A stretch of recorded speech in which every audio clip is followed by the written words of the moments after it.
After a sort of frustrating weekend, is it good to have a week on the training pitch, or would you rather get it over with? No, it's always the same. If you're winning games, you want a midweek game. If you're losing games, you want a midweek game to put it right. So it's been a long week. It's been a frustrating week in the aspect that the performance on Saturday obviously wasn't to the high standards we set ourselves.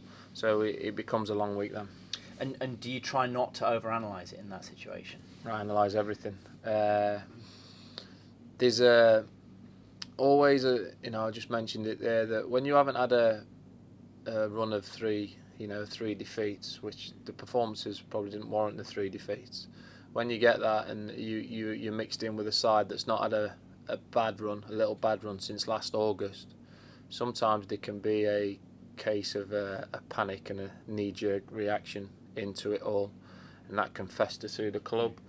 But it's for me is analysing it and going away and making sure the areas where we need to improve on, which is obvious to everybody, that we need to be better on, because the stats over 7 league games all weigh in our favour, minus the 3 1-0 defeats, and you don't win games unless you're putting the ball in the back of the net, which is a collective thing, because the amount of times I watch the games back and get bullet points in the game, there needs to be more goals scored through the pitch when certain players all the way through the pitch are getting their opportunities.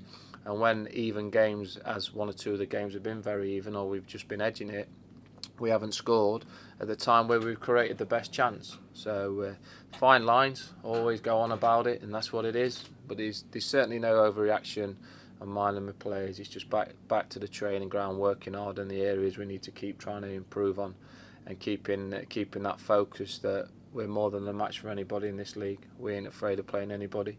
We respect all the oppositions, and we know when we're at our best, we're a decent team. And so obviously scoring goals, teams approach these things in different ways. Are there things you've been trying to tweak just to get more bodies in the box, to get the right kind of balls in? Well, listen, the opportunities outweigh. You get to the stats over the 7 games, they outweigh the opposition, so you should be theoretically picking up the win. So, but we're not, because we're not creating a best final ball in certain areas of the pitch where there's opportunities for players all the way through the team to pick that better pass. There's improvement as in the set pieces massively outweigh what we get against the opposition to score more goals from set pieces, because a lot of the times we are winning the first contact at the ball, and a lot of times the ball is dropping into an area where we should be able to react to get a shot away, to get another shot on target. So it's improving all areas and aspects of the game, but while still keeping we're certainly not a defensive team.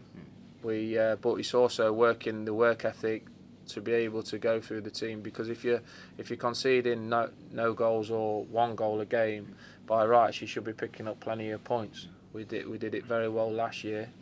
At the back end of last season, second half of last season, we were scoring plenty of goals.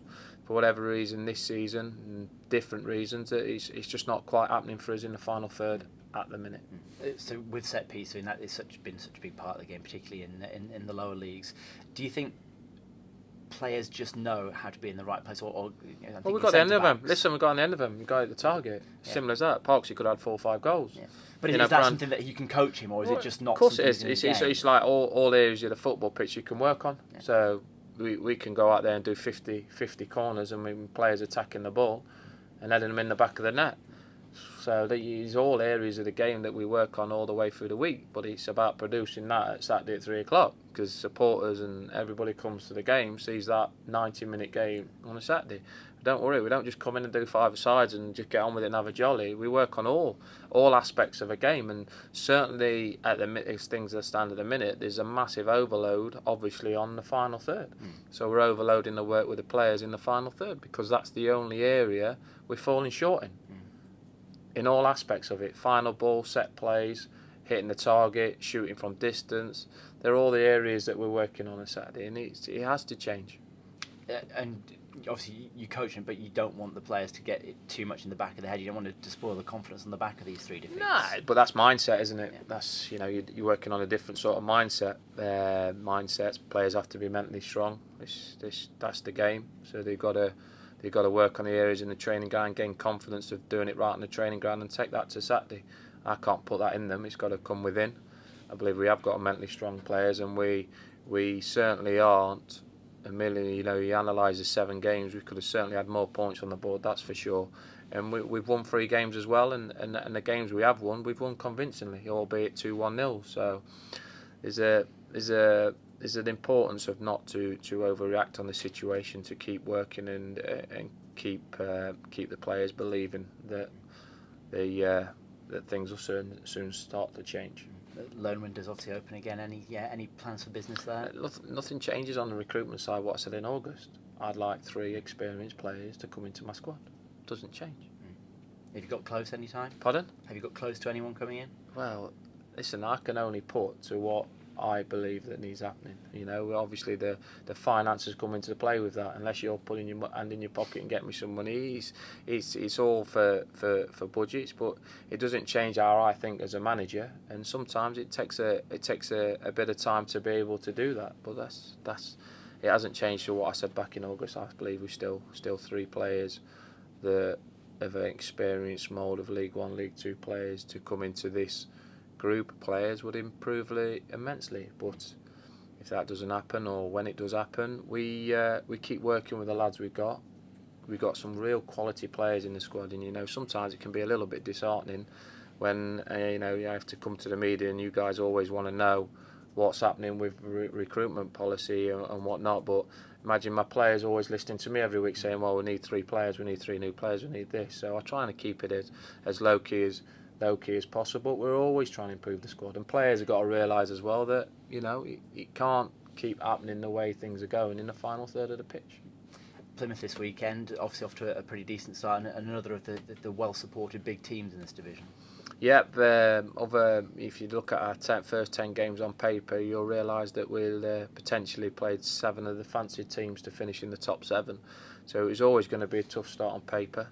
We're sitting here with 3 wins. Disappointed that the games that have been pretty even, likes against Northampton and Accrington and Oxford, even games that could have gone either way on the day without us playing particularly well, haven't gone our way. But these sort of things can level themselves out if you keep that belief and you keep working on the things that aren't quite going for us at the minute. What kind of a test would you expect? And they obviously changed the manager in the summer. Are they a different kind of team now from what we've expected the last few years?